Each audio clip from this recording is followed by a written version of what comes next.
आपने हम दोनों भाई को अरे वाह साहब ने आशीर्वाद देने की जगह सीने से लगा लेते थे, लेकिन आज सीने से लगाने की जगह आशीर्वाद देने की जगह आप आपने पैरों से ठुकरा रहे हैं। मैंने आज तुम्हें पैरों से ठुकराया। आज मैं तुम दोनों भाई को जो भी सवाल करेंगे उसका जवाब मुझे सही सही मिलना चाहिए। सवाल? अन्यथा कहीं तुम दोनों भाई झूठ बोलने का प्रयास किया तो मुझसे बुरा कोई नहीं हो सकता है। लेकिन पिताजी, ऐसा हम दोनों भाई से क्या गलती हो गया है जो आप हम दोनों भाई के साथ आज सवाल कर? सबसे पहले तुम यह बताओ कि रात्रि में तुम दोनों भाई कहाँ गया था? आज रात्रि में? हाँ पिताजी, आज रात्रि में हम दोनों भाई कहीं नहीं गए थे, बल्कि आपने कमरे में आपने ज्यादा कहीं का फिर झूठ बोलने का प्रयास करता है। नहीं पिताजी। क्या तुम दोनों भाई ये बता सकते हो मां मर जाने के बाद तुम्हारे पास कोई ऐसा वस्तु जिस वस्तु के सहारे तुम दोनों भाई अभी तक जिंदा हो? हाँ पिताजी। क्या है वो वस्तु एक गेंद है पिताजी। वो वस्तु एक गेंद है? हाँ पिताजी। क्या वो गेंद अभी तुम्हारे पास है? वो गेंद नहीं पिताजी, वो गेंद हम दोनों भाई से 2 दिन पहले खो गए हैं पिताजी। तो वो गेंद 2 दिन पहले तुम्हारे पास से खो गया? हाँ पिताजी। चलो ये पहचान करो, ये गेंद वही गेंद है जो कि मैंने तुमको सोनपुर मेले से खरीद कर लाया था। इस गेंद के सहारे दोनों बच्चे खेलेंगे, माँ की याद बिल्कुल अपने हृदय से बाहर रखेंगे। ये वही गेंद है पिताजी। ये वही गेंद है? हाँ। लेकिन ये गेंद तुम्हारे माँ के कक्ष में कैसे चला गया? हाँ? मैं कुछ समझे नहीं पिताजी। कुछ समझा नहीं? नहीं पिताजी। तुम्हारे सोते में माँ का कहना हुआ, स्वामी जी आज ठीक रात्रि के 1 बजे दोनों भाई शीत और बसंत मेरे बिछावन पे जाकर मेरे साथ जोर जबरदस्ती कर रहा था। हाँ, जब मैंने जोर जोर से चिल्लाया, मेरे चिल्लाहट को सुनकर मंत्री जी दौड़ कर आया। जैसे मंत्री को मेरे ओर आते देखा, दोनों भाई झटपट में वहां से फरार हो गया और ना जाने गेंद बिछावन पर छूट गया। नहीं पिताजी, ये आप क्या कह रहे हैं? ऐसा गलती कदम हम दोनों भाई नहीं उठाए हैं पिताजी। हाँ पिताजी, ऐसा मैं कोई गलती। मुझे भी तो विश्वास नहीं हो रहा था कि तुम दोनों भाई इतना गंदे इंसान निकल सकता है, लेकिन आज इस गेंद ने सच्चाई दिखाया है। तुम एक अच्छे इंसान की जगह गंदे इंसान निकल गया। नहीं पिताजी। अरे ऐसा कर्म करने से पहले तुम दोनों भाई को शरीर छोड़कर प्राण क्यों नहीं निकल गया? आखिर सौतेली माँ क्यों न हो, माँ होते। माँ के साथ तुम दोनों भाई बुरा सलूक किया। नहीं पिताजी। ऐसा कर्म करने के पहले तुम दोनों भाई को मार जाना चाहिए। अगर तुम दोनों भाई जिंदा भी हो तो पिता के सामने नजर से नजर मिलाकर बातें किस प्रकार से कर रहे हो? नहीं चौकी पर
बताइए पिताजी, आप कीजिए पिताजी, आपने क्या कहे थे शमशान घाट में बेटा सीत और बसंत, तुम दोनों भाई को कभी आंखों में आंसू नहीं आने दूंगा।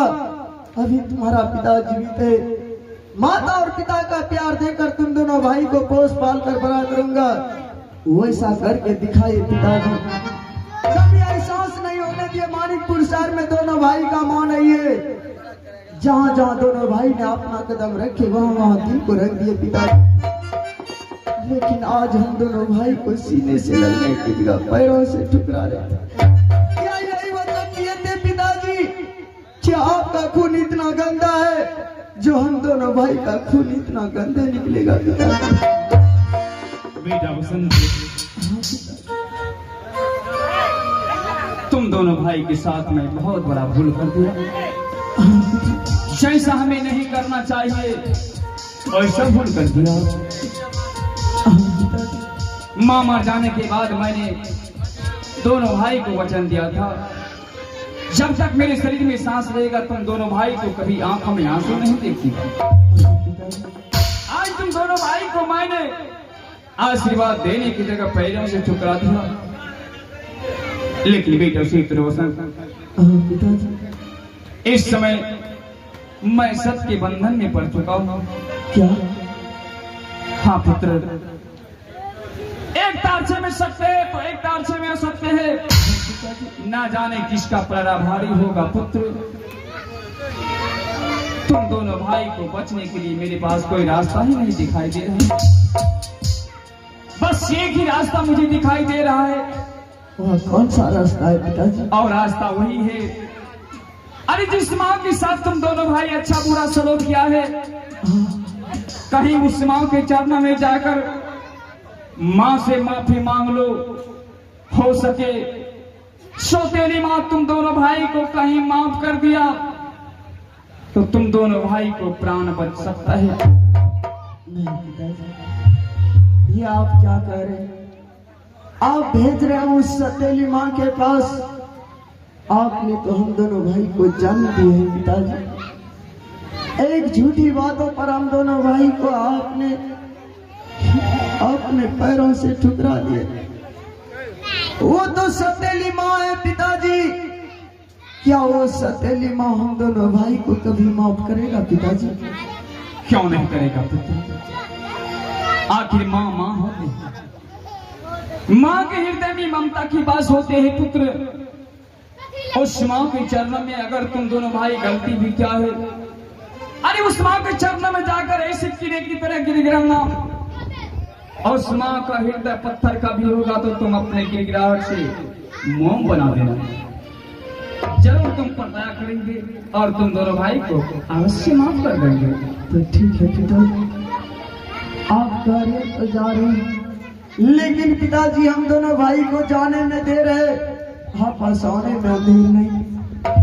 अगर माँ के पास थोड़ा सा भी लेट हो गया हम दोनों भाई को, तो दरबार में बैठकर हम दोनों भाई का इंतजार नहीं, बल्कि आपने कोमल पैरों में कष्ट उठाते हुए हम दोनों भाई के पास आने की कृपा करेंगे पिता। तुम दोनों भाई को कुछ भी थोड़ा ही विलंब देखेंगे, मैं दरबार में बैठकर इंतजार नहीं बल्कि तुम दोनों भाई के पास पहुंचने का प्रयास करेंगे।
रोने धोने से काम नहीं चलेगा।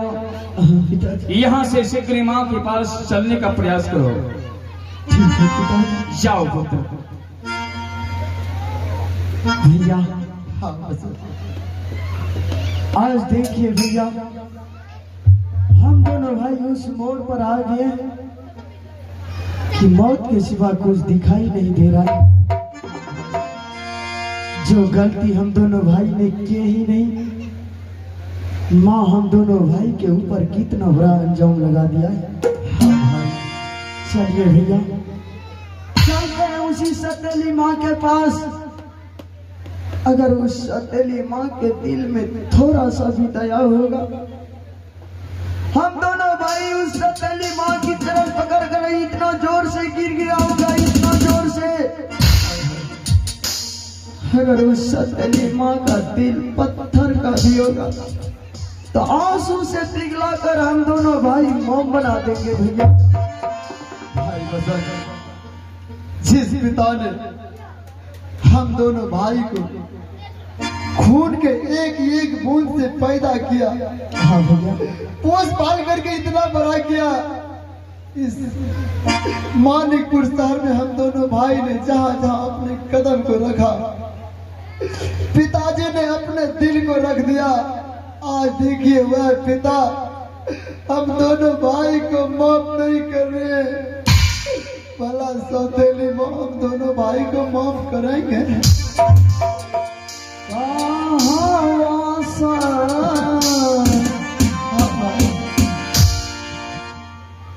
देख चमई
बहुत पिटाई किया है। अब